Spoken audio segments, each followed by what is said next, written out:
Presented by Monabic Music.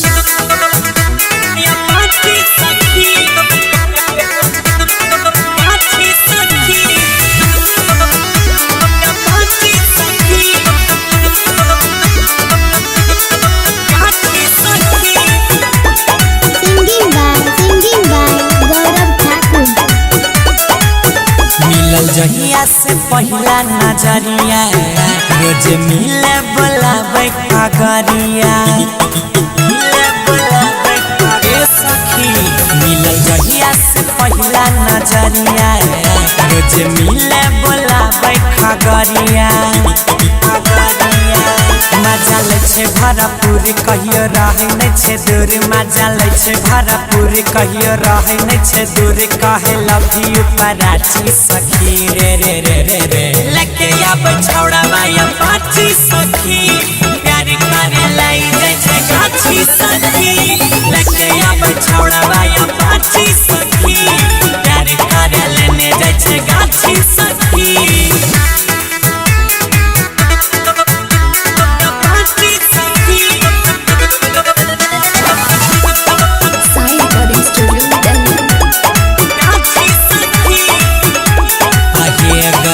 पहला बेरी भेल कोचिंग में भेट गे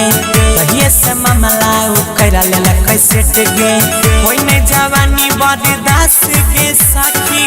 करे नहीं सकै छै कनियोटा भेट गे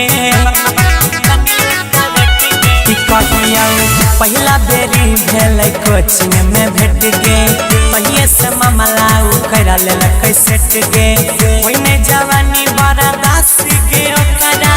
करे ने सकै छै एक दिन भेट गे करे रोजे रोजे बात सुतै नै छै भारी रात करे रोजे रोजे बात सुतै नै छै भारी रात कहे घुमा देबो रांची सखी हे गई गई लेके अब छोड़वा या पाची सखी प्यार करे लाई जाय छै गाछी सखी लेके अब छोड़वा या पाची सखी प्यार करे लेने जाय छै गाछी सखी Presented by Monabic Music.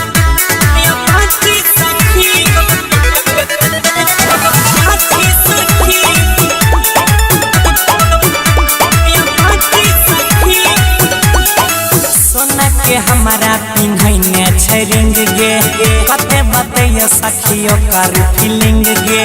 रहै छियै हम सुतले गे सखी लिखि के भेजे गुड मॉर्निंग गे सोना के हमारा पिन्हैने छै रिंग गे कते बतैया सखियो कर फीलिंग गे प्यार के हमारा सिनेमा देखाई के करे छे ओठवा पे रोज किसिंग गे कहे सोनुआ गौरव सन्नी जन गेलै सब कहे अजया गौरव हन्नी जन गेलै सब गुड्डू बीनू गेलै बाची सखी लेके आता है बाबू पाची सखी प्यार करे गोइंग टू गाछी सखी लेके आता है छोड़ा या पाची सखी प्यार करे लेने जाय छै गाछी सखी Presented by Sai Recording Studio, Delhi.